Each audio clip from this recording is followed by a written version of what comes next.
Bonjour à tous, salut Théo. Salut. Ici, on fait un nouveau concept dans les nouveaux locaux de Auto. Et pour cette occasion spécifique, on a envie de se faire un petit battle avec Webflow versus Bubble. Et pour répondre à toutes les questions, on a demandé aux gens de nous envoyer un maximum d'interrogations sur le graphisme, sur le SEO, sur les fonctionnalités, pour faire un espèce de gros comparatif pour Webflow et Bubble et essayer de répondre au maximum de questions par rapport à ces deux outils. Le but du jeu, c'est que à chaque fin de chapitre, on se fasse un petit combat en Smash Bros. J'espère que tu es vraiment nul. Ouais. Parce que moi aussi, je suis vraiment nul, donc c'est parfait. Et l'idée, c'est de pouvoir compter les points entre les outils. Et donc, putain, je le savais, putain, c'était sûr. Putain, c'est incroyable. Tu tombes pas quand je parle, ok? À chaque fin de chapitre, on se fait un petit match sur Smash Bros, sur Switch, et l'idée c'est qu'on compte les points à la fois sur les outils et on essaie de rattraper avec un petit match.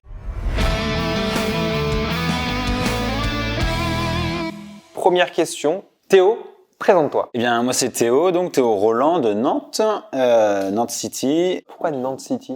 Parce que c'est vraiment la ville où tous ceux dont j'entends parler de Nantes me disent franchement j'aimerais bien y vivre, j'aimerais bien décaler sur la côte ouest. Alors les gars, c'est pas New York City, quoi, c'est Nantes City. Est-ce qu'il n'y a pas un truc un peu... C'est froid là. J'ai déjà entendu beaucoup de Marseillais vouloir monter à Nantes, donc je vais te convertir. Non mais vas-y, je dirais Marseille City, c'est pas grave. Donc moi je suis plutôt spécialisé dans Webflow, aka le meilleur outil no-code pour créer des sites internet. Je fais des prestations classique pour des clients et en même temps en parallèle j'ai une formation Webflow, Elite Programme qui permet d'apprendre Webflow de A à Z et puis de se former, voilà, tout ce qui est intégration externe de l'univers no code. Je vais me présenter, donc pour ceux qui ne me connaissent pas encore, je m'appelle Thibaut, je suis le fondateur d'Auto, donc je forme principalement à des outils de programmation visuelle, on forme à des outils mieux que Webflow, notamment comme Bubble et Adalo. L'idée c'est de pouvoir créer des applications et nous clairement on est beaucoup plus vers le côté formation parce qu'on fait plus de prestations, on fait surtout du mentoring, de l'accompagnement en plus de la formation. Et on est à Marseille City. Avant d'enchaîner dans la présentation finalement des avantages pour et contre, est-ce que tu pourrais me présenter en quelques mots Webflow?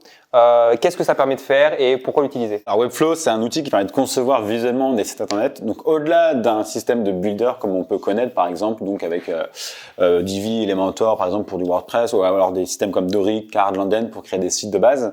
Webflow, ça va vraiment être du développement visuel. Donc on part d'une page blanche et on va créer from scratch tout ce qui permet donc de créer un site internet. Donc on va avoir vraiment la logique structurelle du web, mais on va venir lui appliquer une surcouche visuelle. On va pas avoir à taper tout le code CSS, tout le code HTML ou autre. On va le faire visuellement avec des interfaces qu'on connaît quand on vient travailler dans le web, des interfaces à la Figma, à la Photoshop ou autre, des interfaces de création qu'on connaît, création visuelle. Et c'est la même logique sur Webflow. Et on va pouvoir y faire des animations. Pour ceux qui ont touché un peu à After Effects, c'est le même principe. On a une timeline, on vient y faire nos modifications. On a la logique de CMS directement. Et puis, on va, comme je disais, y intégrer des outils externes assez facilement sans avoir à taper de ligne de code. Donc, c'est le futur. Arrête de passer de l'auto-promo là. Donc, en gros, si on résume un petit peu, Webflow, ça permet de créer des sites web, mais aussi des sites web, donc on va dire très quali en termes de visuel. Et l'idée, c'est qu'on puisse avoir vraiment quelque chose de très pro, même en termes d'affichage, en termes d'animation. Donc, des sites très complet. C'est très flexible en fait. On va pas avoir des modules préfaits qu'on connaît sur le site et il y a des trucs qui fonctionnent bien, image à gauche, à droite. Là, on va pouvoir aller vraiment paramétrer chaque élément pour avoir une interface qui est au pixel près. Donc c'est là où ça devient vraiment intéressant et c'est un outil qui est quand même mine de rien extrêmement destiné à des designers, des profils qui veulent aller au pixel parfait, quoi. Donc on est d'accord que c'est finalement, pour ceux qui veulent utiliser Webflow, c'est très souvent des designers qui ont besoin d'appliquer, on va dire, avant, il y avait des intégrateurs web. Ouais. Aujourd'hui, de plus en plus, c'est des personnes qui maîtrisent Webflow pour faire cette intégration, en fait. C'est ça, voilà. En fait, c'est pas forcément des développeurs qui vont vouloir aller créer plus facilement.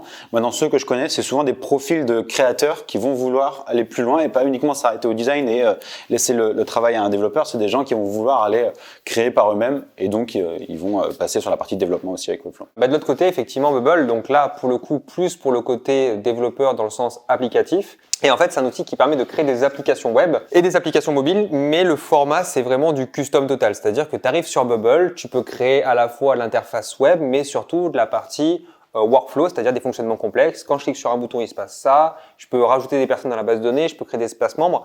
Et en fait, ce qui est intéressant, c'est que tu peux créer vraiment des applications à la Uber, à la Airbnb, à la Tinder. C'est l'outil que je considère comme le plus puissant des outils no-code en termes applicatifs, parce que effectivement, aujourd'hui, tu as des boîtes qui créent tout leur SaaS, donc tout leur logiciel directement sur Bubble. Et c'est ça qui est plutôt cool. Et pour la petite histoire, Auto est entièrement créé en Bubble.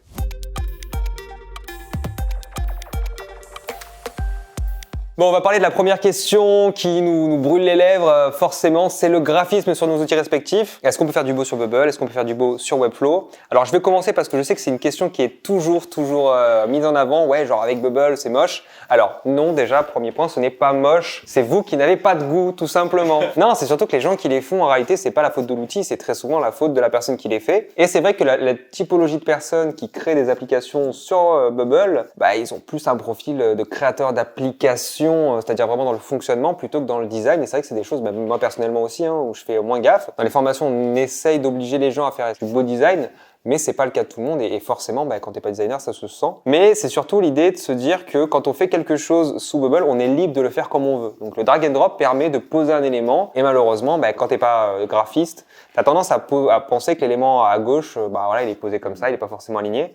Et c'est vrai que c'est rapide de faire quelque chose de pas top parce qu'on n'a pas trop de cadre en fait pour avoir quelque chose de beau, on se débrouille un peu par soi-même. C'est un peu ce qu'il faut se dire par rapport à Bubble, c'est que oui, on peut faire du beau design avec Bubble, mais il faut de la compétence pour ça. Ouais, mais c'est quand même bien compliqué. C'est quand même bien technique. Alors, en fait, c'est aussi possible de faire du moche avec Webflow, faut vraiment forcer. Les enfants, dites non aux comics sans MS. Mais par contre, en effet, faut vraiment le vouloir faire du moche. Il y a tellement d'options avec les templates, avec le showcase qui permet de cloner des éléments et du coup de pouvoir récupérer des éléments d'autres sites, des éléments qui nous ont plu et de faire notre popote comme ça et de faire notre site. Et en fait, en utilisant des éléments préfaits comme ça, des templates, parce qu'on a une grande librairie de templates avec Webflow, le showcase qui permet de voir ce qui est possible de faire dans Webflow et les éléments clonables, on peut. Ok, si on n'est pas forcément très sensible au design, on démarre, on se fait une base et au fur et à mesure, on va venir améliorer. Mais par contre, là où est le gros avantage de Webflow, c'est qu'on peut démarrer d'une page blanche et vraiment faire tout sur mesure. Et en fait, comme c'est du HTML ou du CSS, mais visuellement, on se retrouve à avoir, la logique des blocs, etc. Mais derrière, la logique de positionnement, de couleur, de typographie, de style, elle va vraiment être flexible. On va pouvoir utiliser des grilles, on va pouvoir utiliser du flex. Alors, les grilles, c'est une grille directe où on vient définir un nombre de colonnes et de lignes. Et on va définir aussi directement les gouttières, donc les espacements entre ces colonnes et ces lignes. Et on va pouvoir donner des zones, des areas. Et ces areas-là vont prendre plusieurs colonnes ou plusieurs lignes. Et on va pouvoir créer quelque chose d'assez flexible comme ça, visuellement. Le flex, c'est ce qu'on voit souvent sur des outils de création, c'est de l'alignement à gauche. Donc on va avoir plusieurs éléments et hop, ils viennent se coller à gauche, par exemple, alignement à droite, etc. Justification, venir pousser des éléments à gauche, à droite. C'est ces deux-là, flex et grid, qui vont permettre de construire une page vraiment sur mesure rapidement. Ça permet vraiment d'être hyper précis dans ton positionnement, ton style et tes interactions par exemple. Donc oui, Webflow c'est fait pour faire du beau. Web beau, on va dire. C'est fait surtout pour faire, c'est surtout quand tu es designer en fait, ça te permet vraiment d'aller loin. Qu'est-ce que tu recommanderais vraiment finalement pour faire du beau sous Webflow? Alors on n'a pas de système, de style qu'on va pouvoir venir importer directement dans notre site Webflow pour avoir des boutons préfaits, etc. Mais c'est plutôt des manières de travailler. Il y a la première, c'est d'aller visiter le showcase, de voir tout ce qu'il est possible de faire. Et derrière, on va avoir le style guide. Toujours démarrer son site par un style guide et rien que ça va gagner énormément de temps pour faire du beau facilement. On vient définir directement, c'est une page dans laquelle on vient mettre tous nos niveaux de titres, nos textes, nos boutons, etc. On les design une seule fois, on est sûr de faire les choses bien une seule fois. Et après, sur chacune de nos pages, on vient rappeler ces boutons-là. Et on n'a pas, c'est pour faire du beau rapidement. Plutôt là, on va avoir cette notion de rapidité. Mais c'est, je pense, les deux points sur lesquels on peut venir jouer. Ouais, ok, c'est un peu la notion qu'on a de style sous Bubble. Alors nous, on utilise des outils, on n'est pas obligé de le faire, mais on a deux outils qui sont intéressants. C'est OpenBuild, qui est fait par Ideable, une agence française. Un plugin Chrome que tu rajoutes, qui va te permettre directement d'importer des éléments dans ta page Bubble. Et ce qui est cool, c'est que ce sont des éléments directement responsifs, ça on en parle juste après. Et de l'autre côté, il y a un autre truc qui s'appelle AirCanvas, qui est pas mal, qui est fait par AirDev, qui est une agence pour le coup américaine. Ils font pareil, sauf que eux, c'est pas un plugin Chrome, c'est que tu l'ouvres d'une autre page, et en fait, ça importe directement des gros blocs, des grosses pages avec des fonctionnements directement préfaits. Et donc, par exemple, tu as des menus à gauche qui sont directement préfaits, c'est des sidebars, etc., qui sont plutôt propres. Par contre, effectivement, tu peux pas le rajouter en plein milieu de ton projet. Il faut que tout ton projet soit logique dans le fonctionnement d'AirCanvas, et tu peux pas le rajouter après. Donc, selon quand tu t'y es pris, c'est un peu mort. Et pareil, tu peux pas t'en extraire une fois que tu as commencé dessus. Okay. Dernier point aussi, alors ça pour le coup au niveau du responsive, voilà, c'est le gros point noir de Bubble. Effectivement, c'est bien un truc sur lequel c'est un peu faible, mais ça va être corrigé d'ici cet été. On ne sait pas, c'est que le responsive en fait sous Bubble, c'est pas quelque chose qui est fait de manière naturelle, c'est-à-dire que peu de gens le savent, mais en fait il y a une idée de moteur responsive, c'est-à-dire que ce que vous voyez dans votre page desktop sont des éléments posés.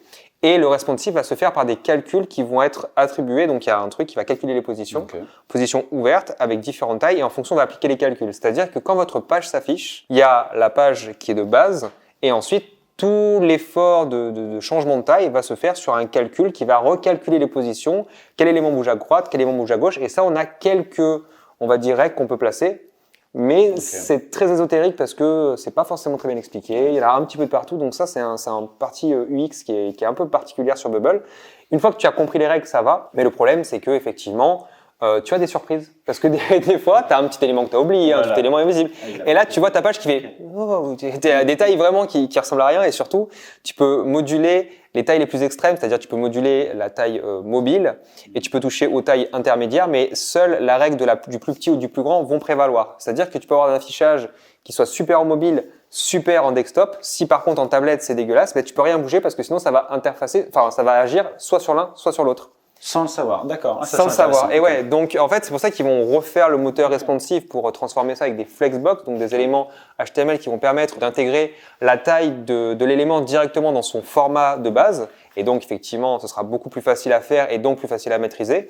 Mais c'est vrai que responsive sur Bubble, c'est un truc, quand on prévient le cours, on dit il y aura des compléments à chercher. On peut vous donner les bases, mais le reste, c'est que de la pratique, parce que à ce niveau-là, c'est de l'artisanat, quoi. Et ces éléments-là dont tu parlais juste avant, où tu peux apporter toute une librairie de composants préfaits, ils peuvent gérer, s'ils sont déjà gérés en responsive? Ça marchera, ouais. En fait, ça, tu gagnes du temps, mais le truc, c'est que quand tu regardes la structure, tu t'aperçois que, en fait, c'est des groupes dans des groupes dans des groupes dans des groupes. En gros, ils ont fait leur propre système pour que ça marche. Et si toi, tu te dis, moi, je vais modifier juste un élément, non, c'est mort. Donc, il faut trouver un peu le bon accord. Il y a une solution qui est cool, c'est que tu peux avoir une page en mobile et une page en desktop qui sont deux pages différentes. Okay. Donc ça permet d'aller plus vite, mais le problème c'est que ça te boucle tes pages. C'est-à-dire que tu as une modification sur l'un, il faut que tu penses à l'appliquer sur l'autre. Et ça, c'est un petit peu chiant. Ok. Côté sur Webflow, il n'y a pas photo. C'est quand même, en fait, c'est la même logique. Hein. Là encore, je viens de faire le comparo avec le CSS, mais le CSS, c'est, on va faire notre développement sur la version desktop, la version ordinateur. Et puis, une fois qu'on a validé ça, ces styles-là s'appliquent sur la version tablette, puis téléphone, avec la notion de breakpoint. En gros, sur Webflow, par exemple, la taille d'un écran, c'est de 992 pixels de large minimum jusqu'à l'infini. Donc lorsque le site va charger, il va détecter est-ce que ce site-là est plus grand. S'il est plus petit, il est considéré comme une tablette. Et dans ce cas-là, nous on va pouvoir donner un style, on va pouvoir réécrire, dire cet élément-là il est plus petit, celui-là plus grand, etc. pour la taille tablette. Et cette taille-là tablette va s'appliquer aussi sur la taille plus petite, comme téléphone. Et on va pouvoir écrire comme ça sur 4 breakpoints de base. On a desktop, ordinateur, on a tablette, on a téléphone en format paysage, mais perso, j'utilise jamais mon téléphone en format paysage. Je sais pas qui utilise ça. Et on a les téléphones en format portrait. Les mecs qui regardent YouTube. Non, si tu regardes cette vidéo en format paysage, t'es qu'un con. C'est incroyable. Du coup, c'est 4 tailles d'écran là et on va pouvoir gérer rapidement le responsive en venant modifier les mêmes valeurs que notre style de base. Donc c'est assez rapide et pratique. Ok. Ouais, bon. Plus simple quoi. Ouais. Ok, bon, pour l'instant, on va dire que le point à Webflow niveau design, effectivement, même si c'est plus compliqué de faire du design sous Webflow parce que, à mon sens, il faut être plus designer, c'est quand même plus facile, ne serait-ce que par un point, c'est le responsive qui est beaucoup plus facile à faire parce qu'il est directement intégré dans les éléments. Mais, il faut savoir si le point est définitivement donné à Webflow ou qu'il y a moyen de s'affronter sur une partie de Smash Bros. Alors, Bubble versus Webflow, c'est le combat. Allez, salut. Voilà, première vie. C'est quoi ce truc-là? Honnêtement, j'ai pas envie de savoir parce que je crois que c'est un truc qui fait changer le tout. Voilà. Allez, viens là. Tiens là. Oh. Non, vas-y. Allez, fini. Allez. Et c'est une récupération de Bubble. Nouveau chapitre, les fonctionnalités. Alors, globalement, les fonctionnalités, c'est quoi? C'est tout ce qui va être base de données, tout ce qui va permettre de rendre finalement l'outil un petit peu costaud en termes de fonctions et qui va permettre de faire des trucs en plus. Bon, du coup, c'est bien avec Webflow, ce sera rapide au moins à faire le tour. Si on parlait un petit peu de la fonction de la base de données sous Webflow. Et quel sujet? Non, en gros, on n'a pas forcément de base de données, on va pouvoir... Voilà, merci. Donc, prochain sujet. Non, on va pouvoir gérer la partie CMS, donc on va pouvoir gérer des données et du coup les afficher d'une manière spécifique avec des pages dynamiques et du contenu dynamique. CMS pour Content Manager System. Exactement, voilà. C'est par exemple le principe de blog et d'article. Hein. Les articles sont des contenus dynamiques. On va générer une seule fois notre page article, mais le contenu va lui générer autant de pages qu'il y a d'articles. Okay. Et donc ce fonctionnement-là, ça s'arrête à peu près là avec Webflow au niveau de la base de données. On va pas avoir de grosses relations entre elles, etc. Donc finalement le côté applicatif d'enregistrement de données, c'est pas le cas puisque tout se fait finalement par le back-office de Webflow quand tu peux rajouter un CMS. Ok. Au niveau de notre fonctionnement de la base de données, sous Bubble, c'est beaucoup plus costaud. Pourquoi? Parce que finalement, c'est le centre d'un outil de programmation visuelle et qui va permettre d'à la fois donc ce qu'on appelle le CRUD, c'est-à-dire tu peux create, donc créer de la donnée, read, lire de la donnée, update, donc modifier et mettre à jour de la donnée, et delete, supprimer de la donnée. Tout ce délire-là, ça permet effectivement d'être une base d'enregistrement et donc de fonctionnement de toute application, puisque on peut faire un formulaire, enregistrer la donnée et surtout s'en servir dans des listes, etc. Et donc, effectivement, aujourd'hui, d'ailleurs, la base de données, c'est un des premiers apprentissages que tu vas manger sur Bubble, puisque c'est une logique plutôt de développement informatique, quoi. Ouais, c'est vrai. Donc ça, c'est assez cool. Par rapport à ça, ça veut dire aussi une chose qui est très importante. Faut que je réponde. Je te vois venir. Est-ce qu'on peut faire un espace membre avec Bubble? Tout à fait. C'est d'ailleurs une des grandes fonctions de Bubble, puisqu'il y a ce qu'on appelle le current user, c'est-à-dire que tu peux tout faire en fonction d'un utilisateur qui est soit présent sur ton site, c'est-à-dire qui a ouvert la page, soit qui est connecté, c'est-à-dire qu'il y a un espace membre, un profil, tu peux modifier ton profil et avoir tout un système qui fait que tu as ton propre espace et tu as l'utilisateur qui a ses propres configurations. Comme vous allez sur un site, vous avez un système, je sais pas, quand vous avez un e-commerce par exemple, vous avez un système de panier, vous avez votre propre interface qui est propre qu'à vous, vos commandes, vos achats, ce que vous avez fait, c'est le principe d'un espace membre. Est-ce que sur Webflow, tu peux faire un espace membre? La réponse est non. Non, la réponse est nativement non. Est-ce qu'on n'enlèverait pas 2 points à cette question finalement? Est-ce qu'on mettrait pas un global tellement il y a du non à cette... Non, ça, nativement, on ne peut pas faire d'espace membre avec Webflow, pas encore. Ils ont levé des fonds et ils savent très bien qu'ils sont hyper attendus là-dessus, notamment par rapport au e-commerce dont on parlait, gestion de panier, etc. Et de recommande si on a déjà commandé quelque chose, par exemple un panier de produits ou autre. Donc non, pas nativement, mais on va pouvoir venir connecter des acteurs externes, Member5 notamment. Sauf que c'est pas le même usage. Il y a un truc que je comprends pas très bien, c'est qu'il y a une partie e-commerce sur Webflow, mais qui ne fait pas espace membre. Qui ne fait pas d'espace membre. On peut commander sur un e-commerce sans espace membre. On va commander en gros en se basant sur l'email. C'est l'email qui va faire le lien entre tout. Et donc tout le récap de commande, la confirmation, le suivi de commande. Donc c'est par URL en fait, c'est une URL spécifique perso. Non, c'est pas forcément une URL parce qu'on va pas pouvoir revenir voir sa d'accord, commande. C'est que par email. Les informations sont envoyées à l'email, la confirmation est envoyée à un email, le suivi en email, etc. C'est bien pété. C'est bien pété. Ah voilà, donc tu l'assumes que la partie e-commerce de Webflow? En fait, la partie e-commerce. La partie e-commerce de Webflow, en fait, aujourd'hui, elle est hyper adaptée, je trouve, à des produits digitaux, des produits qu'on va pouvoir télécharger, mais pas des produits qu'on va recommander avec la livraison, etc. On y reviendra, mais l'espace membre dans Webflow, c'est pas optimisé, mais on peut utiliser après des outils externes dont on détaillera après les usages. La grande force de Webflow, finalement, c'est les outils qui vont graviter autour. Pour exemple, dans le no-code, on parle de 2 extrémités d'une même ligne. C'est d'un côté, il y a les outils modulaires, donc c'est-à-dire plusieurs outils qui vont se combiner entre eux pour compléter les forces et faiblesses de chacun, et donc créer une machine grâce à tous ces outils. Et de l'autre côté, il y a la programmation visuelle. C'est pas le but de cette vidéo de faire la différence entre les deux avantages et inconvénients, mais de dire que en gros, dans la partie programmation visuelle, on prend un seul outil global. On va dire s'il y a d'autres outils, c'est vraiment très secondaire. Et le but, c'est que cet gros outil fasse tout. C'est le cas de Bubble, où notamment on va tout intégrer à partir de ça. Alors que de l'autre côté, tu as Webflow, que tu vas intégrer avec des outils comme Memberstack pour faire l'espace membre, etc., etc. Ça, tu vas pouvoir en parler. Mais l'idée, c'est que tu vas brancher plusieurs outils entre eux. Et les outils qui sont des connecteurs, très souvent, c'est Zapier et Integromat. C'est ça. C'est eux qui vont gérer toute la partie automatisation. Mais en effet, donc Webflow nativement, on va pouvoir faire beaucoup de choses, mais il y a plein de pain points comme ça où on va venir répondre par un outil externe. Je pense à Weglot pour du multilangue, par exemple.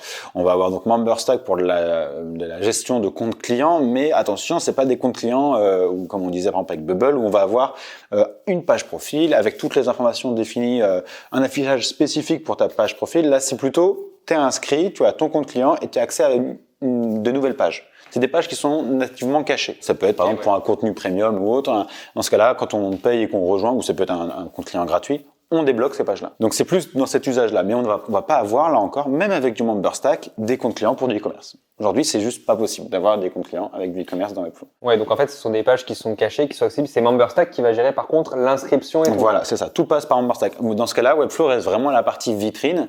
Et dès qu'on va vouloir, donc là, c'est pas mal de paramétrage et autres, mais on va venir connecter Stripe dans Memberstack. Donc Stripe pour les plateformes de paiement par carte bancaire et autres. Mais tout ça, c'est connecté à Memberstack. C'est Memberstack à qui on définit les pages qu'on doit cacher ou afficher. Webflow n'a pas du tout connaissance de ça. Pour Webflow, il y a toutes ces pages-là. Et du coup, tu affiches ton formulaire de MemberStack, enfin, je crois que ça fonctionne comme ça, directement sur ta page vitrine de Webflow. En fait, tu as deux options pour les formulaires. On peut ou avoir, oui, en effet, un formulaire de base de MemberStack, ou venir créer un formulaire sur mesure en termes de design avec Webflow et dire, bon, bah, ça, c'est mon formulaire de login, ça, c'est mon formulaire d'inscription. Et dans ce cas-là, ça vient ouvrir au formulaire. On a des formulaires de logout, etc. Il y a quoi d'autre comme outil qui peut être intéressant À venir connecter avec En fait, Webflow. Moi, la grande question que je me pose, c'est parce que quand tu dis connecter, alors moi, sur la partie Bubble, on parle vraiment de plugin d'API connector, c'est-à-dire que tu as une partie template, plugin que tu connectes. Je sais que c'est pas le cas sous Webflow. Non, ça n'existe pas le principe de plugin. C'est aussi l'une des forces de Webflow. Alors faiblesse, parce que tu as dit force. Je crois que ça commençait par F aussi, mais ça finissait par Horse. D'accord, des forces, d'accord, c'est une façon de voir les choses. Faible Horse. En fait, c'est une force de pas avoir toute cette gestion-là de plugins. Alors, je connais pas forcément côté application, mais on pense à WordPress qui a énormément de plugins qu'il faut venir maintenir, etc. Et ça devient tout de suite long pour la partie maintenance.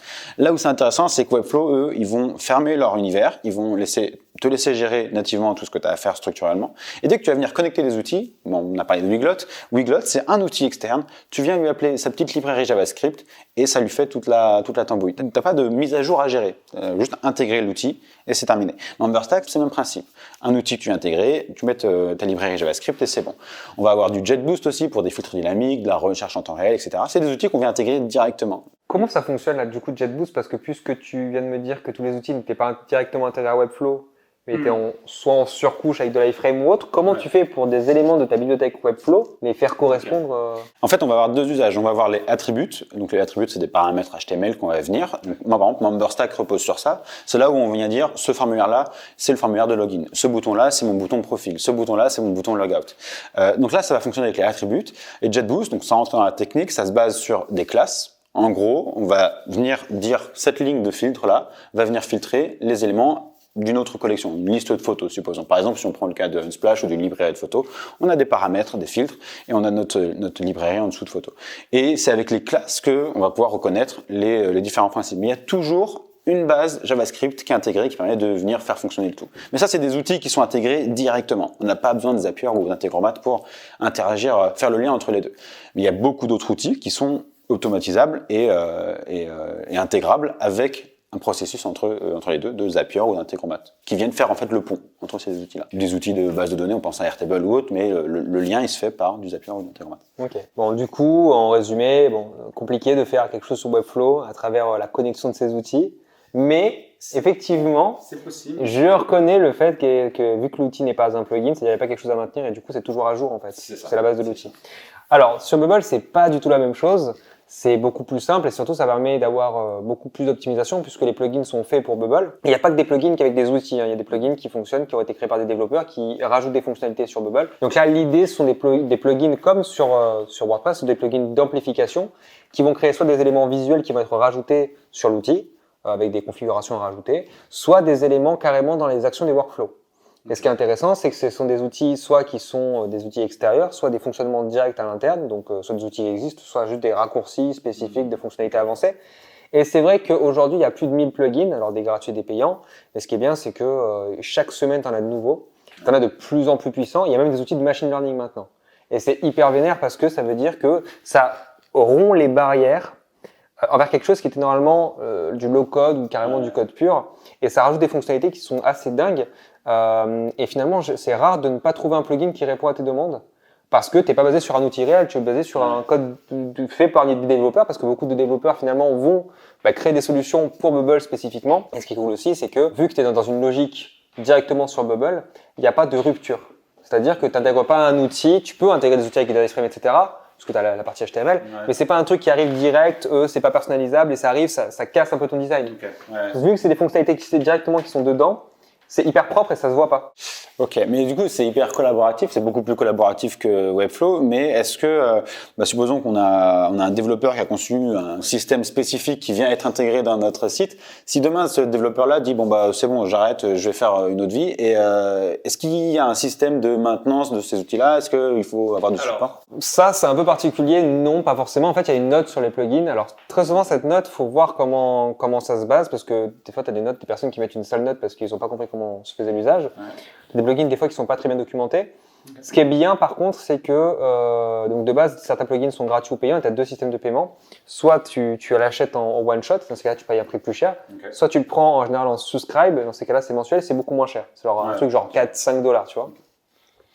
Et encore plus de ça, si tu as un compte agence, donc ça on en parlera dans la partie prix, mais tu as un compte agence qui te permet d'avoir tous les plugins gratuitement pour les tester. Et ça, c'est hyper d'art parce que ça te permet déjà de voir ce que tu veux et ça te permet d'aller hyper loin. Il y a des grands éditeurs comme Zero Code ou AirDev qui font des plugins qui te permettent carrément de connecter un Gmail, d'avoir accès à la mail de la... Enfin, t'as des intégrations déjà, par exemple. Il y a des plugins qui sont très cool, c'est toutes les intégrations sociales, Facebook, LinkedIn, Google. C'est 3 plugins, c'est très souvent fait par Google. Et le truc, c'est que parce que Bubble fait aussi des plugins, et tu l'installes et en 30 secondes, tu as ta connexion Facebook, connexion LinkedIn, connexion Twitter, tout ce que tu veux. Et donc, c'est hyper facile parce qu'en plus, ça te donne un pied dans quelque chose qui est un peu plus, tu sais, niveau développement. Tu sais, les gens, ils te disent, ouais, Facebook Connect, ça peut être cool.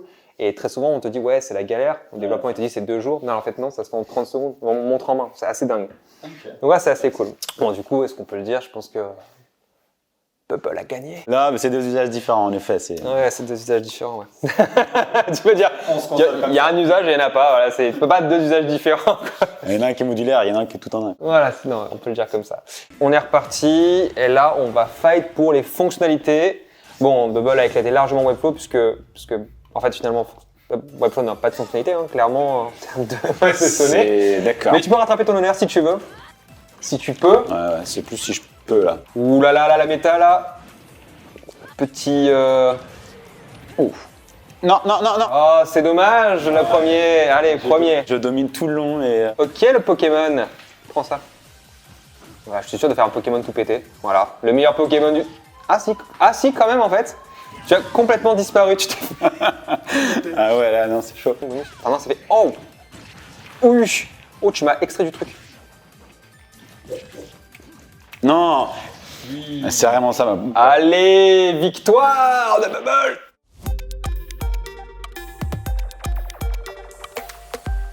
Donc maintenant, on va parler de la partie qui concerne le référencement organique, dit SEO, et on mettra une petite partie aussi sur la vitesse de site. Donc déjà, on va commencer par Webflow, parce que je pense que c'est une des forces, c'est pas un secret. Au niveau SEO, ça donne quoi Webflow? C'est extrêmement bon. En fait, alors il va y avoir deux choses dans le SEO, dans le référencement, c'est la structure. La structure, on a la main sur tout dans Webflow, donc on peut créer un site structurellement bon. On peut aussi créer un site structurellement mauvais. Et dans ce cas-là, en effet, c'est des méthodologies de construction de sites qui vont être optimisées pour du référencement naturel. Mais derrière, on a la main sur énormément de points qui vont permettre d'optimiser cette partie référencement, cette partie SEO. Je pense, donc on a parlé de la structure, mais on va avoir tout ce qui va être métadonnées, metadata, metatitle, pour l'affichage donc des résultats de recherche, métadescription. On va avoir toute la partie sitemap, donc pour donner directement au robot de Google la structure de notre site, lui dire il y a tant de pages, voilà comment ça s'articule. Donc ça va être des points vraiment intéressants. Et il y a un point qui quand même, mine de rien, est de plus en plus pris en compte dans le référencement, ça va être l'accessibilité. Et Webflow travaille aussi beaucoup sur cette partie-là. Depuis leurs 2 dernières levées de fonds, c'est des points sur lesquels ils ont énormément travaillé. Ils ont fait 2 levées de fonds? Ils ont fait 2 levées de fonds, ouais. La deuxième, c'était à 80 millions d'euros? C'est à 140. Putain, 80 et 140 et pas être foutu de faire une base de données. Et toujours pas de e-commerce. Qu'est-ce qu'on va faire de toute cette oseille, quoi? Ils embauchent, non, mais c'est en grosse refonte. Mais du coup, c'est ça en fait. Aujourd'hui, il y a eu pas mal de mises à jour mineures qui sont toujours liées à de l'accessibilité. Donc, il y a toute une phase d'audit. Automatiquement, le site vient analyser les images, etc., vient dire, OK, là, il manque des alt tags, là, structurellement, on n'est pas bon, etc. Et donc, tout ça, il te l'annonce en temps réel pendant la construction et avant de publier. Ah, il faut une recommandation directe dans le site avant que tu publies. Directement, en fait, ils vont pas te dire, mets plutôt ça ici, mais attention, là, t'es pas bon, là, t'es pas bon, là, t'es pas bon, sur pas mal de points. Et c'est là où c'est vraiment intéressant. Au-delà de l'aspect structurel ou poids des images ou autre qui va venir, bon, ça, on y reviendra sur la partie rapidité, mais on a vraiment une logique structurelle, une analyse de ton site qui fait que derrière, franchement, si tu es consciencieux et que tu fais les choses bien, ton référencement il est forcément bon. Bon, alors après, il y a toujours la notion du contenu mais ça c'est un autre travail. Mais de base, voilà, tu peux faire des choses extrêmement bien avec Webflow. Ouais.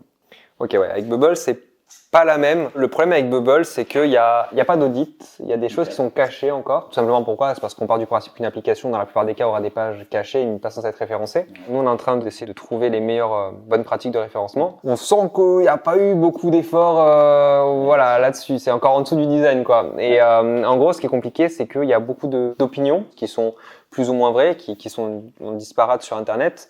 Et c'est vrai que c'est compliqué parce que on sait jamais à quelle forme de pratique se vouer. Alors nous, on est en train d'explorer un petit peu ça, mais avec un expert du référencement. Mais Bubble n'a pas pris de parti de dire le référencement, ça se passera comme ça. Okay, ouais. Donc en fait, il y a des choses qui sont claires et annoncées, comme les balisages, etc., qui se fait classique, les métadonnées, etc., et ce qu'on appelle les OG images, donc comment les images se placent sur les réseaux sociaux, qui font partie aussi du référencement. Mais le problème, c'est que tout ce qui est maillage interne via des links, il faut le savoir, qu'il y a un élément spécifique pour ça, mais que si tu fais du truc en go-to-page, en JavaScript, ça marche moins bien. Le sitemap, c'est pareil, il faut le regarder, il faut l'indiquer. Enfin, il y a plein de choses en fait qui sont pas claires ou qui sont pas accessibles directement de base et il faut les activer. Donc là, c'est la bataille pour le SEO vitesse d'affichage. Bon, normalement, Webflow gagne. Allez, il est avec moi. Ah, mais tu t'es suicidé en fait. Là. J'ai un livreur. Ouais, bah vas-y. Allô? Oui, j'arrive. C'est bon, vas-y, continue. Ah putain, tu l'as pris? Oh! T'as écoulé. Non, j'ai perdu. Ah non, j'ai gagné. J'ai gagné. J'avais qu'une vie. J'ai eu un énorme doute là à un moment. Je me suis dit putain, c'est la belle. Ouais, franchement, j'ai quand même dominé tout le long là. C'est vrai. Tu vois. C'est quoi? J'ai même eu peur. Voilà. Ah, je me suis senti menacé.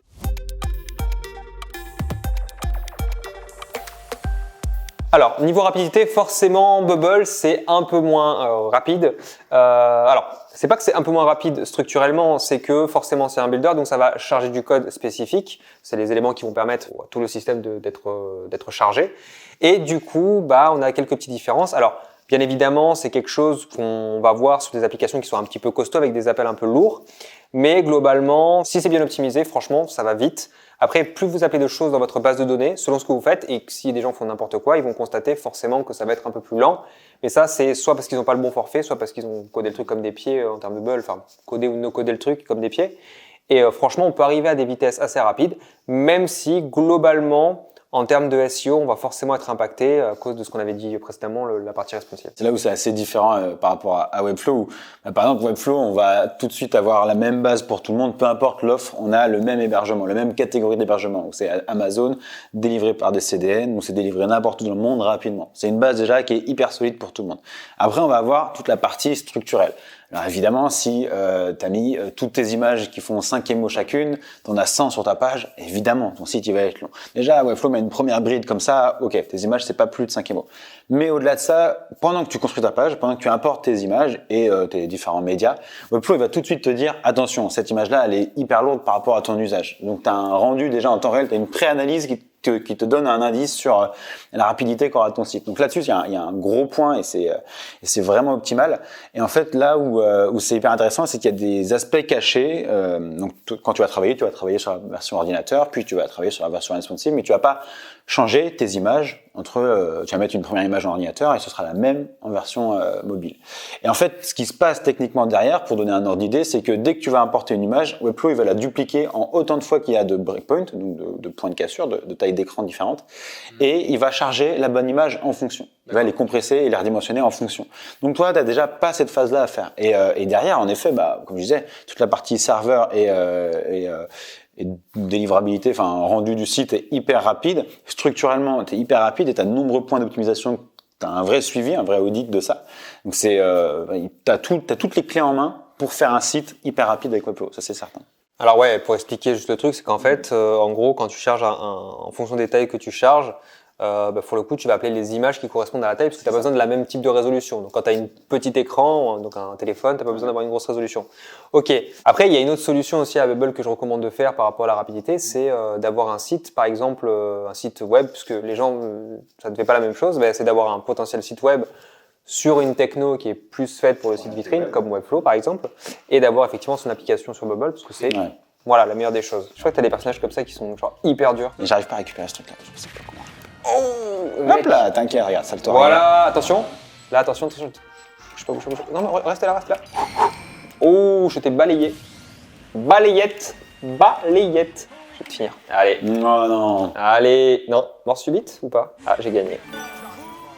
Ouh. Sans aucune raison, quoi. Alors que vraiment, je dominais tout le long. À chaque fois, tu dis ça. Hein. Je veux pas dire, mais à chaque fois, tu dis ça. Mais après, voilà, on parle d'accueil, l'accueil à Marseille. Là.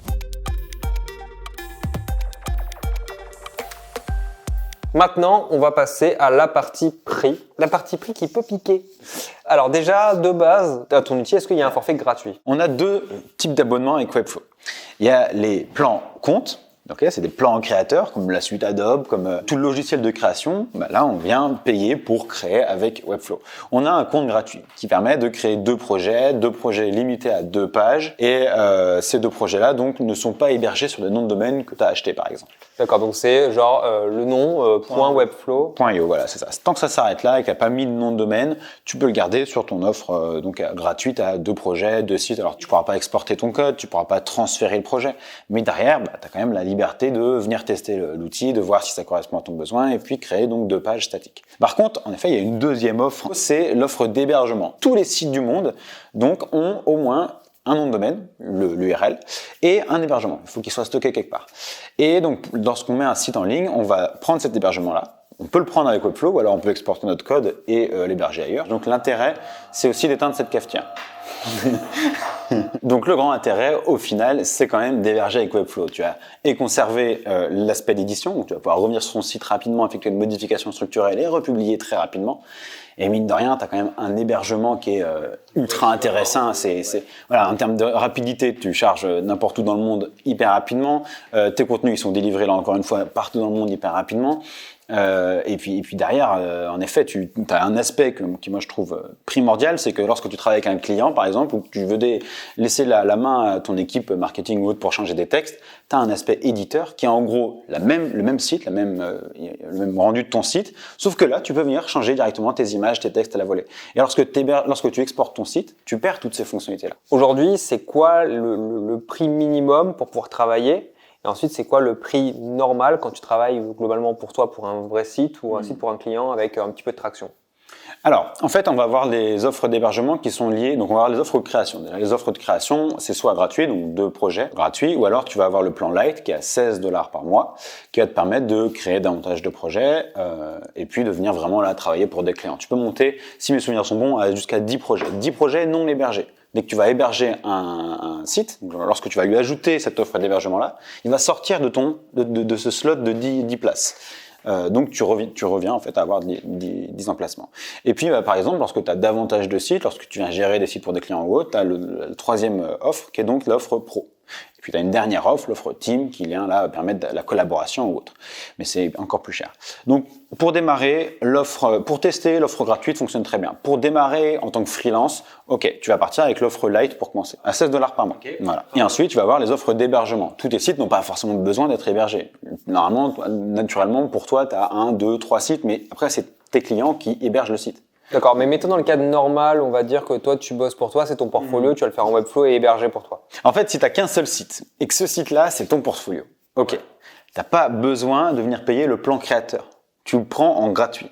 Donc ça, c'est un petit tips. Tu le prends en gratuit. Ok, tu as un compte Webflow, un compte créateur Webflow gratuit. Donc normalement, tu n'as que 2 projets. Donc là, tu crées un projet. Ce projet-là, ça va être ton portfolio. Ce portfolio, tu lui ajoutes déjà l'hébergement. Tu lui mets une offre d'hébergement. C'est à combien l'offre d'hébergement ? Alors, l'offre d'hébergement en plan basique, donc sans CMS, c'est $12 par mois. Le plan CMS, c'est $16 et après tu montes à 36. Voilà, dès qu'on a le CMS, c'est pour avoir du contenu dynamique, donc des blogs, comme on parlait, pages articles et autres. Donc, tu as un portfolio, ok, donc tu as des pages projets, on va dire que tu pars sur un forfait CMS. Donc, tu as un seul projet et c'est le tien. Ok. Donc, tu prends un plan gratuit Webflow. Ce plan gratuit-là, tu commences à créer un projet et ce projet, dès le début, tu lui mets une offre d'hébergement. À $16. Cette offre d'hébergement-là, elle vient débloquer toutes les limites du plan gratuit. Donc là où on disait que le plan gratuit, c'est 2 projets, tu peux avoir que 2 pages par projet, tu n'auras pas d'export, tu pourras pas transférer. Comme tu as mis un hébergement sur ce projet-là, tu peux débloquer toutes ces fonctionnalités-là. Tu pourras aller au-delà de 2 pages statiques, tu pourras aller exporter ton code, etc. Donc ce que tu peux faire, si c'est ton site et que tu as juste un compte Webflow pour toi et pour te créer un site, tu prends pas de compte payant Webflow, tu démarres en gratuit et tu te mets juste un hébergement. Mais par contre, dès que tu vas vouloir travailler pour des clients ou autres, il va falloir en effet avoir une offre de créateur, un plan créateur. Donc tu vas avoir $16 plus après pour chacun de tes sites. Et ton portfolio, vu que c'est un hébergement, tu pourras avoir un nom de domaine propre aussi. Ouais, c'est ça. C'est fou. Et pourquoi le En fait, il faut vraiment se dire que quand on regarde les plans donc d'un compte Webflow, les plans de créateurs, à chaque fois qu'on voit c'est 2 projets, c'est 10 projets, c'est autant de projets. Ça, c'est des projets qui sont non hébergés. Okay. Le plan gratuit de Webflow, c'est 2 projets non hébergés. À partir du moment où un de ces projets-là vient être hébergé, il sort de ce lot-là et du coup, on peut avoir un nouveau slot disponible et on a un plan hébergé à côté. Bubble, c'est un peu plus simple parce que l'hébergement est intrinsèquement lié au système puisque de toute façon, il y a la techno derrière. Donc là, pour le coup, il n'y a pas d'export de code. Ouais. Effectivement, ça a un des avantages, ou en tout cas, je trouve ça l'intérêt parce que la sécurité est gérée aussi de ce côté-là. Bubble, tu as un prix qui monte de 29 à 129. À partir de 129, c'est intéressant, tu peux piloter. À 29, c'est largement suffisant pour les 3/4 des questions et du moment que tu peux avoir ta propre URL, faire ce que tu veux dessus et pas avoir trop de limites, c'est largement suffisant. Ouais. Si tu as besoin d'avancer, après, ça devient une problématique de riche. Donc finalement, selon la typologie du projet, Bubble reste quand même plus intéressant que Webflow. Ça va dépendre des projets, c'est ça. Ouais, effectivement. Ça, c'est intéressant. Alors bien entendu, les limites sont différentes en fonction des forfaits, oui. Mais c'est lié aussi à ce que tu vas en faire. Alors le terrain, par contre, j'y comprends rien à chaque fois. Ce terrain, je sais pas. Alors je crois que l'eau, il faut pas tomber dedans. Énorme, t'es tombé dans l'eau. Genre 3-1 direct, quoi. Ah, mais aussi, je suis tombé dans l'eau, mais en fait, je vois rien là. C'est pénible ce chien. Mais non. Damn. Voilà, donc au niveau du scale, c'est plutôt Webflow, clairement. J'ai complètement perdu cette partie. C'était dramatique. Bah, franchement, je suis assez fier de cette partie. Combien de fois tu as cette question par jour? Est-ce que Webflow peut scaler? Souvent, c'est ça. C'est OK, je fais mon site avec Webflow, mais demain, mon produit buzz, comment ça se passe? Moi, ma boîte, elle est scalable. Ouais. Frère, t'as combien d'users? En fait, il y a un truc dans la tête des gens qui est incroyable, j'ai l'impression, c'est que l'idée du scale, c'est genre, ta boîte, c'est soit elle scale, soit elle meurt. Ouais. Alors qu'il y a plein d'étapes entre temps, tu vois. Il n'y a pas que le scale, il n'y a pas que le truc. Et surtout que les gens, ils se disent, si mon truc il scale, est-ce que le truc explose, tu vois? Est-ce que le serveur fait un déni de serveur? Est-ce que le truc s'arrête? Est-ce que, genre, le mec t'appelle en disant, OVH, je viens de cramer à cause d'un site en scale sur, Non, mais faut pas déconner. C'est en gros, l'angoisse du scale, ça a été généré parce qu'on demande à toutes les boîtes, faut scaler. Alors, scaler, ça veut dire quoi? C'est une croissance exponentielle qui est conditionnée par le fait que chaque nouvel utilisateur coûte moins cher que le précédent. Ça veut dire que globalement, vous êtes dans une hyper-croissance. Le scale, c'est atteint par très peu de boîtes. Il y a plein de conditions qui font que le scale, c'est un truc qui est très joli dans l'idée. C'est un peu le mouton à 5 pattes. On en entend beaucoup parler, mais en attendant, avant que tu l'atteignes, il va falloir se lever tôt, quoi. Donc déjà, il faut que vous vous disiez une chose, ne choisissez pas l'outil en fonction du scale. Il y a beaucoup d'autres choses à savoir en avant. Mais on va quand même traiter cette question, parce que je pense que c'est important de répondre aux gens par rapport à ça. Les rassurer. Bref, vous avez compliqué. Donc, allez, peut-on scaler avec Webflow? Oui. C'est que Webflow, les offres ont les mêmes specs techniques. Donc en soi, qu'il y ait une seule personne sur ton site ou qu'il y en ait 15 000, les specs techniques, c'est les mêmes pour tout le monde. Et du coup, c'est-à-dire que dès le début, tu as quelque chose d'hyper costaud, qu'il n'y a pas de plafond qu'il va falloir briser en passant en changement de prix, par exemple. Dès le début, Webflow, c'est complètement adapté à des systèmes scalables, en fait, à des boîtes scalables. Ouais, c'est là où on voit la différence, en fait, où finalement Webflow, ça fait que du site. Ouais. Voilà. Et en fait, Bubble va être différent parce que Bubble peut être adapté au scale. Alors, on va expliquer le principe de la bande passante. Ouais. Donc, le principe de la bande passante, c'est quoi? C'est que, imaginez, vous avez des personnes qui font des actions et en fonction de ces actions, vous allez savoir ce que ça consomme comme vitesse sur votre site. C'est un utilisateur qui visite une page web, ça coûte rien. Faire tomber un site en faisant des actions comme ça, c'est rarement le cas. D'ailleurs, effectivement, c'est plus le cas quand effectivement vous avez des grosses charges, 15, 20 000. En le même moment, si on le voit avec les PlayStation 5, si vous voyez quand le hamster joueur envoie une information pour dire il y a des PS5 dispo à Cdiscount, le site de Cdiscount, en général, dans la minute, est bloqué. Yeah. Pourquoi? Parce que vous avez 15 000 personnes qui se connectent en même temps. Mais ils ne sont pas que se connecter. Ils vont se connecter, contacter la page, donc déjà il y a un appel serveur, ils vont faire la recherche potentiellement, donc il va faire un deuxième appel serveur, ils vont ajouter la PlayStation à leur panier, donc il va y avoir un troisième appel serveur et avec des complexités parce qu'il faut savoir si l'utilisateur il est connecté ou pas, donc tout le système va être en branle, c'est pas qu'une visualisation, d'accord?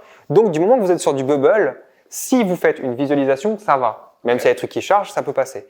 Mais si vous avez une action qui affiche par exemple une liste et que la liste elle a plus de 10 items, là, ça commence à un tout petit peu ramer. Et tu rames fois le nombre de personnes qui se connectent au même moment. Et oui, effectivement, le 10e qui arrive, le 100e qui arrive, le 50e qui arrive, il prend la charge des autres et il prend la vitesse de ralentissement. Et donc, du coup, effectivement, Il y a des moyens d'optimiser, bien entendu. Et donc, il faut vraiment faire cette différence-là parce que les gens ont tendance à s'imaginer que demain, les gens, ils vont se pointer tous au même moment. Dans une journée, il y a beaucoup d'heures. Donc, les mecs, avant qu'ils se pointent. Donc, oui, on peut scale, mais ça dépend ce que vous faites.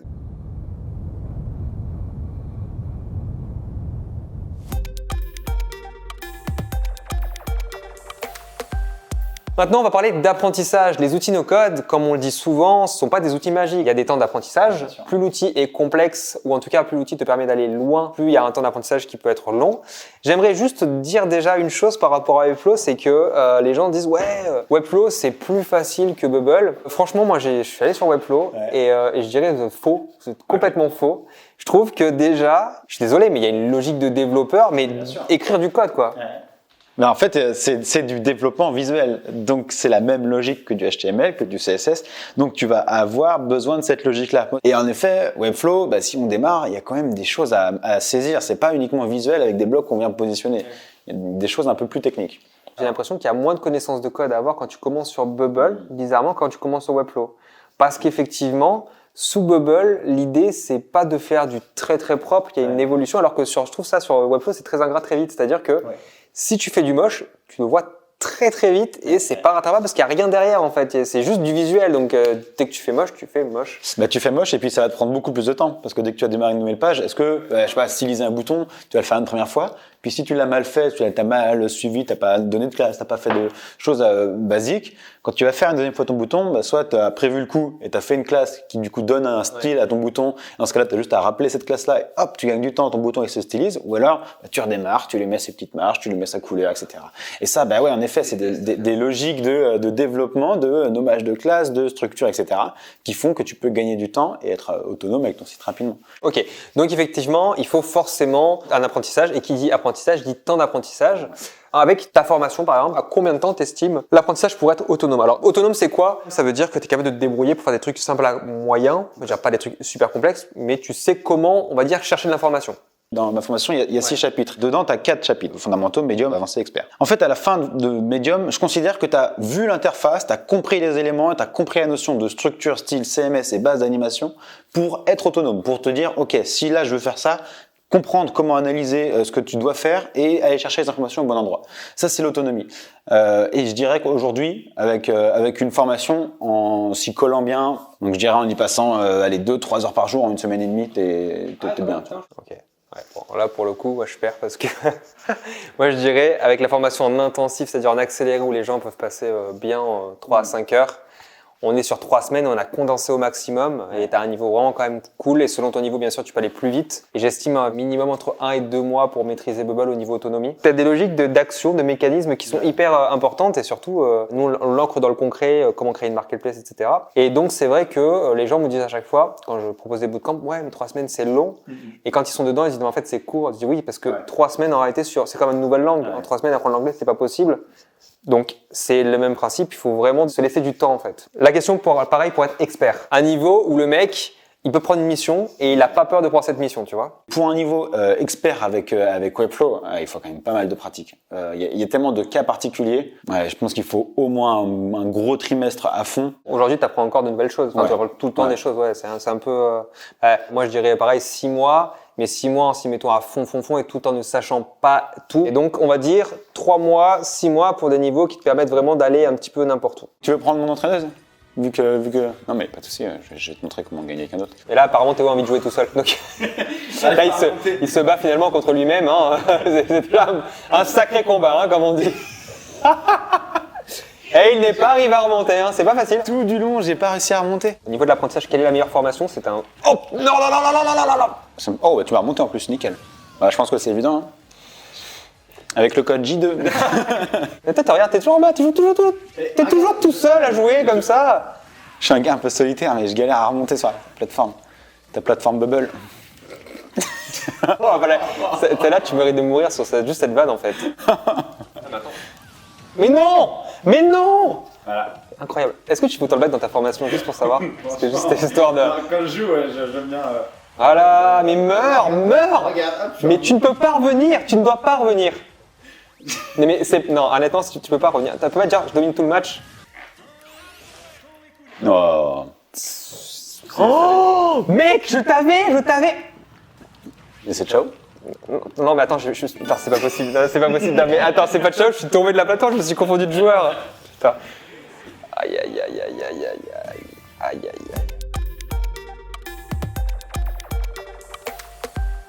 Allez, maintenant on va attaquer la partie avenir des outils. J'ai l'impression qu'on est en train de basculer sur quelque chose qui est de plus en plus intéressant, c'est la partie métier. On va parler d'abord de métier dans le sens, on va dire au CDI, salarié, et on parlera après du freelance, parce que ça aussi c'est un bon insight, je pense. Moi personnellement, je reçois de plus en plus de demandes. Alors j'ai l'impression que les startups qu'on a formées et qui se sont formées de leur côté aussi ont fait des petits, c'est-à-dire quelqu'un a créé son projet, le projet marche, ils ont besoin d'autres personnes, et du coup c'est des projets, ils ont besoin de personnes de manière solide parce qu'ils gagnent déjà de l'argent et vont embaucher du développeur Bubble. Alors, il y a développeur Bubble, tu vois, pour moi, c'est 40-60. C'est d'un côté les mecs qui veulent que du développeur Bubble, mais high level, vraiment expertise. Et de l'autre côté, j'ai le côté PM, donc Product Manager Bubble, donc en gros chef de projet, mais à tendance sur Bubble, c'est-à-dire qui est capable de créer des projets beaucoup plus rapidement et qui est capable de faire des itérations si les stacks de développement sont pas encore en place et donc il n'y a pas de développeur.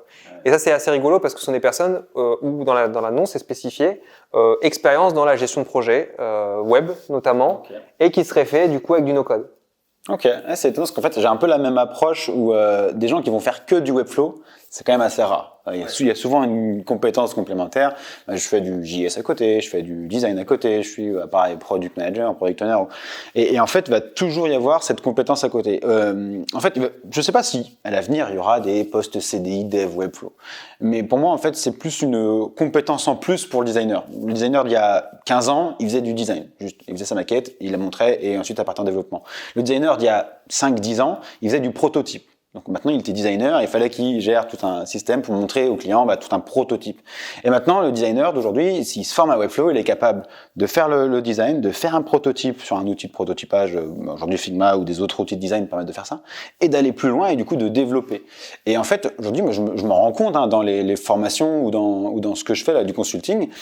C'est des agences qui veulent que je forme des designers en interne et pas des développeurs que je vienne transférer vers Webflow. Donc c'est intéressant cette partie-là d'évolution de métier où le métier maintenant c'est plus uniquement du design, ça va être design ou Webflow aussi. Moi du coup c'est un petit peu différent, on est plus sur une compétence qui s'ajoute, on est sur un démarrage. Voilà. C'est-à-dire que j'ai remarqué qu'avant les gens voulaient faire du Bubble en plus de quelque chose d'autre. Là très souvent ils sont en mode Bubble devient le chemin de démarrage de tout. Okay. Et notamment en métier, mais notamment en freelance. C'est-à-dire qu'aujourd'hui si on regarde, on va dire 70% des personnes qui viennent en bootcamp, elles veulent créer leur projet. Et à la fin, soit elles créent leur projet et tant mieux pour elles s'aperçoivent que ça marche ou que ça marche pas. Mais très souvent quand ça marche pas, en fait le fait d'être bubbler, ils deviennent freelance. Ou soit pendant leur projet, ils deviennent aussi freelance. Et en fait, on s'aperçoit qu'on a de plus en plus de personnes qui viennent sur Malte. Mais ce qui est rigolo aussi, c'est que ça devient un point de compétence où les personnes finalement sont en demande de devenir freelance parce que jusqu'à présent, elles n'avaient pas grand-chose, on va dire, à valoriser ou elles pensent pas valorisables. Elles sont pas assez bonnes en marketing pour avoir une expertise là-dessus. Et le fait d'être sur du Bubble, plus combiné à leur expérience passée, finalement fait qu'elles deviennent freelance. Donc je trouve qu'au contraire, le fait d'avoir un outil comme Bubble, pour le coup, ça te permet vraiment de transformer ta vie, en fait, de changer de vie. Autant créer ton projet que vraiment devenir freelance. D'ailleurs, en termes de mission, on en voit énormément et de plus en plus. La demande, elle est énorme. La demande d'application, que ce soit web avec des tendances Bubble, alors qu'avant c'était plutôt web et il y a des gens en Bubble qui répondaient. Là, on a carrément des demandes spécifiques sur Bubble. C'est ça. En fait, avant, je me suis rendu compte de ce shift-là, de ce changement, où au début, j'allais vers le client et j'ai expliqué ce qu'était Webflow et pourquoi je travaillais avec, et du coup, je le convertissais à Webflow. Et en fait, aujourd'hui, la demande, elle est tellement dingue autour de Webflow que les gens viennent te chercher pour du Webflow. Ils disent, OK, on a vu la techno, on a des concurrents qui bossent avec, on a des amis qui bossent avec, et on a vu comment le tout fonctionnait, on veut un site conçu avec Webflow. Et donc, ils viennent te chercher pour ça. Et c'est pour ça qu'il y a de plus en plus de freelances qui veulent répondre à cette demande-là. Personnellement, je pense qu'il y aura un énorme avenir sur le no-code. Là, on est en train de subir c'est en train de se professionnaliser en fait. Donc, tout ce qu'on a vu jusqu'à maintenant, on est en train d'arriver dans une nouvelle ère. Et à mon avis, le no-code sera le futur. Ok, je vais prendre Link. Je te défoncer avec ton propre joueur. On joue pour Ah oui, l'avenir des outils. Ah oui, savoir si finalement Webflow va nous venir. Bon, on va pas se poser la question longtemps. Bubble a un avenir, mais quand il sera racheté, quoi. Oh putain, mais t'as pas honte. Redescends, tu sais quoi, redescends un petit peu là. Voilà, je suis là. Tiens. Qu'est-ce qui s'est passé là? J'ai pas trop saisi. Faut toujours que tu ramènes un pote, quoi. Voilà. Et voilà. Ouais, pas mal. Non, ok. Oh, attention, time's out. Est-ce que... Oh là là là là là, toujours sur le temps, toujours sur la corde, le fil. On sait que clairement, voilà, Bubble à l'avenir et pas Webflow. On est sur une victoire de moi, non? Si on calcule un peu là.